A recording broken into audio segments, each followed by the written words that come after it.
जय माँ इंद्राक्षी, जय अम्बे। इंद्राक्षी धाम में दर्शकों आप सभी का हम हार्दिक स्वागत करते हैं। आज के दिन जिन जातकों का जन्मदिवस है, मैरिज एनिवर्सरी है, उन सभी को हमारी तरफ से बहुत बहुत शुभकामनाएं। आज का सब्जेक्ट बड़ा विशेष होने वाला है। क्या है? बजरंग बाण को लेकर के अनेकों व्यक्तियों में भ्रांतियाँ हैं कि बजरंग बाण महिलाएं ना पढ़ें, बजरंग बाण बच्चे ना पढ़ें, बजरंग बाण कोई भी ना पढ़े, और बजरंग बाण पढ़ें तो कैसे पढ़ें, है ना। आज हमारी पूजा पाठ में, पूजा पद्धति में अनेकों प्रकार की कमियां निकालने वाले लाखों करोड़ों व्यक्ति हो गए हैं। तो आज आपको बजरंग बाण की एक बहुत बड़ी भ्रांति को लेकर के हम आपके साथ चर्चा करने वाले हैं। आइए पहले आज का हम पंचांग देखें। 2 सितंबर सन 2023 दिन शनिवार, संवत 2080, भादों का महीना, कृष्ण पक्ष, तिथि आज तृतीया है, नक्षत्र उत्तरा भाद्रपद, राहु काल 9 से 10:30, दिशा सूल पूर्व दिशा।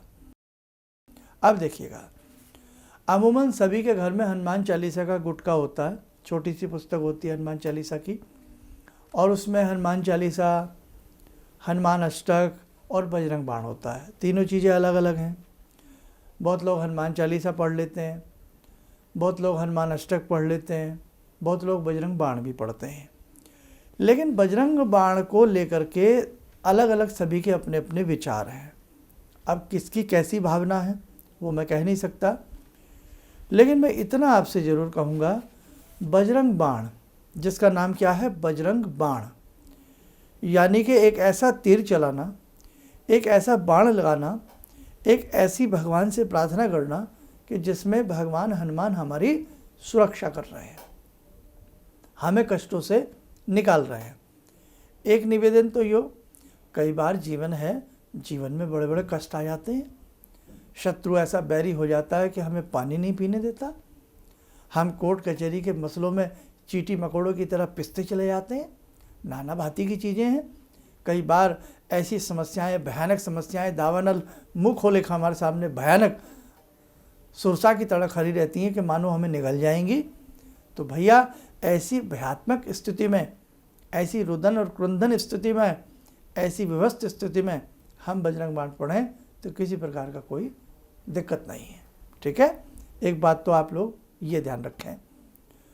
दूसरी बात, बहुत लोग इसे रोज़ साधारण रूप में हनुमान चालीसा, हनुमान अष्टक या बजरंग बाण या सुंदरकांड साधारण रूप में, साधारण साधक इसे पढ़ते हैं। तो वहाँ भी इसकी मनाही की गई है। बहुत लोग मना करते हैं कि बजरंग बाण ना पढ़ें। देखो, वो भी विद्वान है, बहुत लोग ऐसे जो मना करते हैं, विद्वानों की श्रेणी में भी हैं, और कुछ लोग को कोई मालूम नहीं है, बस वो वैसे ही मना कर देते हैं। वो तर्क गलत है। अब विद्वान लोग क्यों मना करते हैं कई बार इसके लिए?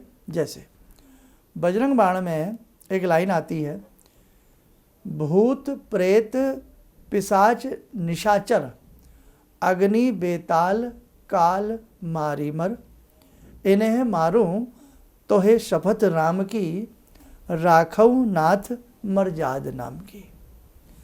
तो वहाँ बहुत लोगों का ये मानना है कि आप हनुमान जी को ना फोर्स कर रहे हैं, आप हनुमान जी पे दबाव डाल रहे हैं और उन्हें भगवान राम की कसम दे रहे हैं और कह रहे हैं कि या तो इन चीज़ों को नष्ट करो, और नहीं तो आपको भगवान राम की दुहाई है, उनकी कसम है ना।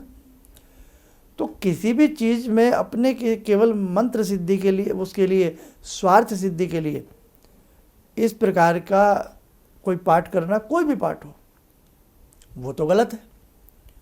कि भाई काम हमारा, जरा सा भी काम बेटा पास हो जाए, हमारा मकान बन जाए, हम राजा बाबू बन जाएं, हम ऐसा हो जाए, हमारी लॉटरी लग जाए, यहाँ पर बजरंग बाण का उद्देश्य नहीं है। कोई भी पाठ करना इस प्रकार के स्वार्थ भरे उद्देश्यों के लिए तो बेकार होता है। कोई शत्रु तंग कर रहा है, हद से ज़्यादा पीड़ा बढ़ती जा रही है, आपकी गलती नहीं है, आप निर्दोष हैं, आपका घर परिवार के बच्चे सब इनोसेंट हैं, आपको कोई जबरन परेशान कर रहा है, वहाँ फिर ये इस प्रकार के बाण, इस प्रकार के कवच बने इसलिए हैं, आप पढ़ सकते हैं। भगवान को भी तो समझ में आ रहा है ना कि मेरा बच्चा, मेरा बेटा क्यों पढ़ रहा है।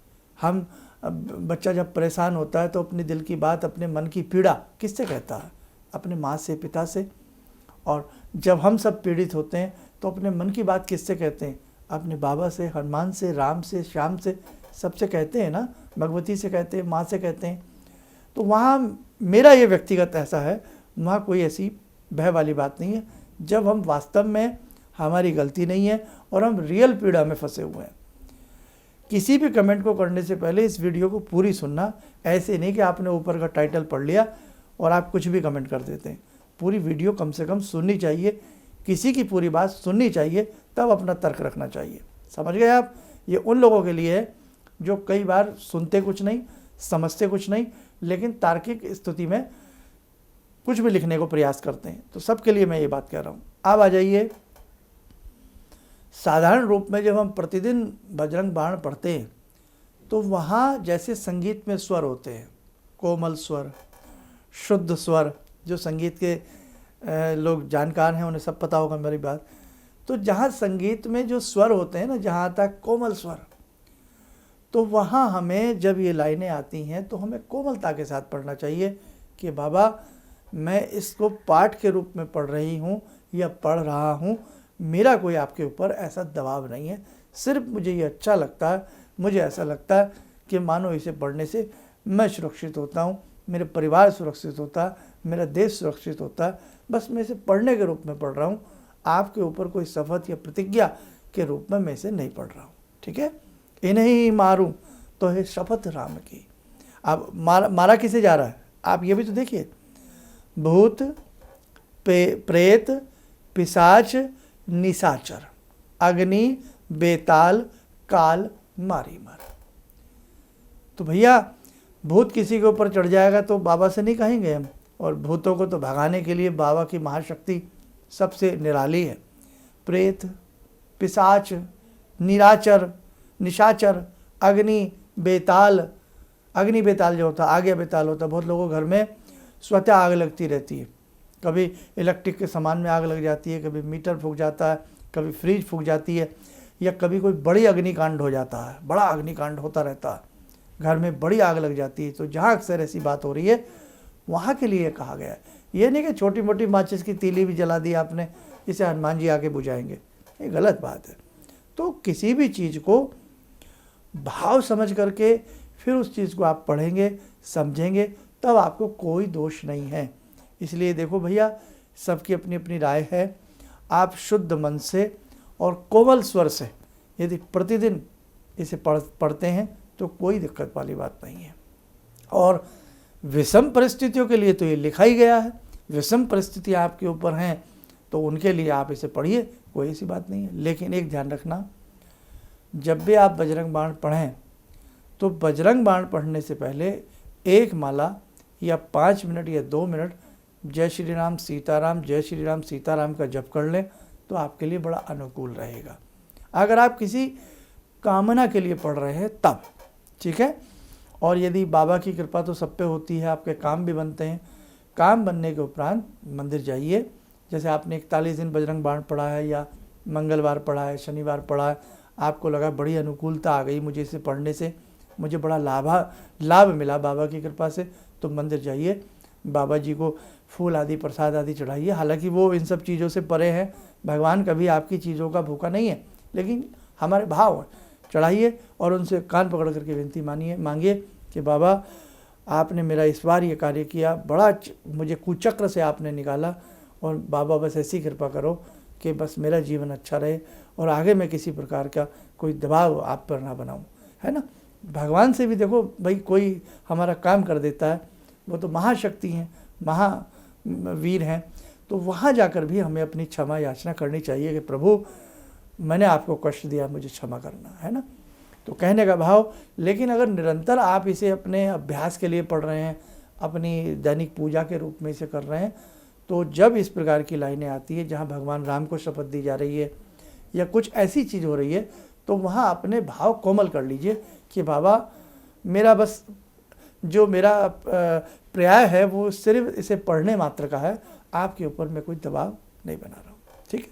दूसरी बात, इस बजरंग बाण को, दैवीय चमत्कारिक चीज़ को बच्चे पढ़ सकते हैं, बड़े लोग पढ़ सकते हैं, और महिलाएं पढ़ सकती हैं। बच्चों से मतलब क्या है, जैसे 10th क्लास के हैं, 11th क्लास के हैं, वीरता बनी रहे, किसी प्रकार का कोई शत्रु उनके ऊपर हावी ना हो, किसी प्रकार का अनिष्ट उनके साथ ना हो, और उनके अंदर बाबा का जैसा रूप है ब्रह्मचर्य वो उनके अंदर कौंधे, उस प्रकार के प्रतिध्वनि, प्रतिरूप, प्रतिछाया उन बालकों के अंदर बनी रहे। तो देखो मेरी बात से कोई आहत ना हो, अगर इसे शुद्ध भाव, कोमल भाव से पढ़ते हैं तो कोई हर्ज नहीं है, और किसी विपरीत स्थिति में अधिक परेशानी में पढ़ते हैं तो भी कोई दिक्कत नहीं। लेकिन प्रतिदिन पढ़ते समय छोटी छोटी बातों के लिए भी आप सोचें, अब तो राम जी की हमने हनुमान जी को कसम दे दी है, अब तो हमारा वो कान का झुमका घूम गया है, बस झुमका मिल जाए, बस तुम्हें कसम राम की। तो भाई ये नहीं भाई साहब, झुमका तो आपकी गलती से खो गया ना, मेरी किताब खो गई, मेरे डॉक्यूमेंट कहीं से कहीं रख दिए मैंने भूल से, और मैं वहाँ भगवान राम की कसम भगवान को दिला रहा हूँ बार बार, वो गलत है।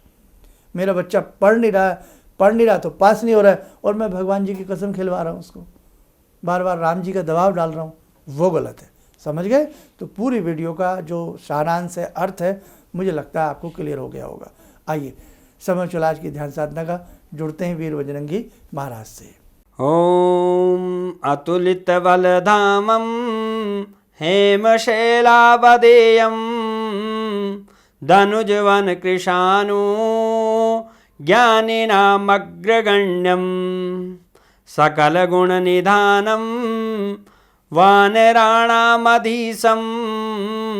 रघुपतिप्रियभक्तं वातजातं नमामि। मनोजवं मारुततुल्यवेगं जितेन्द्रियं बुद्धिमतां वरिष्ठं वातात्मजं वानरयूथमुख्यं श्रीरामदूतं शरणं प्रपद्ये। श्रीरामदूतं शरणं प्रपद्ये। रामाय रामभद्राय रामचन्द्राय वेदसे श्रीरघुनाथनाथाय सीताया पतये नमः। श्री हनुमंताय नमः।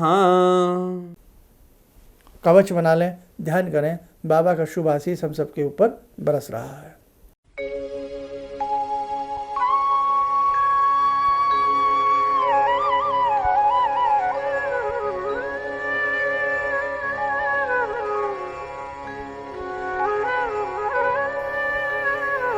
ओम बोलते हुए नेत्र खोलें, सामान्य हो जाए। देखो साधकों, ये जीवन है, इसे सुंदर बनाने के लिए हमारे शास्त्रों में ऋषियों ने, मुनियों ने नाना भांति के उपदेश दिए हैं, नाना भांति की रचनाएं हम सब के लिए की हैं। बस तरीका होता है कि कैसे किस चीज़ को किया जाए। दवाई है, दवाई का भी एक तरीका होता है कि कैसे लें, किस पानी से लें, कितने बजे लें, किसके साथ क्या ना लें, क्या परहेज़ रखें, है ना। तो वैसे ही बहुत सारे ऐसे उग्र प्रयोग हैं जिन्हें करते समय आप हर चीज़ का ध्यान रखा करें। बाकी भगवान की शक्ति है, भगवान की भक्ति है, शुद्ध अर्थों में इसे पढ़ोगे, जपोगे तो कभी ये अनर्थ नहीं करती, ये ध्यान रखना। शुद्ध मन से, शुद्ध तन से की गई भक्ति हमेशा आपके काम आएगी, हमेशा भगवान आपकी सहायता करेंगे। बस अच्छे तरीके से कोई भी कार्य किया करें। एक संदेश, आने वाले बहुत शीघ्र समय में कुछ अनुष्ठान हम आपके जीवन में कष्टों के निवारण के लिए, आपके जीवन की शांति के लिए कराने के लिए प्रयास कर रहे हैं, मंतव्य चल रहा है। तो जो जो साधक उसमें भाग लेना चाहते हों वो उसमें भाग ले लेना। जब मैं कहूँगा तब अपने नाम नंबर लिखवाना, और वो अनुष्ठान आपको अपने घर में बैठकर ही करना है, आपको कहीं भी आने जाने की आवश्यकता नहीं है। ठीक है, चलिए आप सब स्वस्थ रहें, सुखी रहें। इन्हीं शुभकामनाओं के साथ हम अपनी वाणी को विराम देते हैं। जय जय अम्बे। तो आपने एक हमको 11 लौंग और बजरंग बाण की बात की थी, तो मैंने अपने पोते के लिए, मतलब पोता जो है मेरा हमेशा जब भी कहीं बाहर निकलता था, बहुत चुलबुल टाइप का है, तो उसको हमेशा कुछ न कुछ रात भर रोता था। लेकिन वो 11 लौंग को 11 बार मैंने वो किया और 11 दिन तक किया, और 21 दिन है। उसके बाद से अभी तक तो कभी घूमने जाता है तो उसको कुछ नहीं होता है। किसी भी समस्या के समाधान के लिए मिले प्रसिद्ध हस्तरेखा एवं वास्तु विशेषज्ञ प्रोफेसर धर्मेंद्र शर्मा जी से। नोट: शिविर में भाग लेने हेतु एवं व्यक्तिगत रूप से मिलने के लिए कॉल करने का समय सुबह 10 बजे से शाम 6 बजे तक। हमारे विभिन्न ज्ञानवर्धक कार्यक्रम देखने के लिए आप हमें अभी सब्सक्राइब करें, बेल आइकन को प्रेस करें ताकि आप देख सकें हमारा कार्यक्रम सबसे पहले। और अधिक जानकारी के लिए फेसबुक पेज को लाइक करना न भूलें।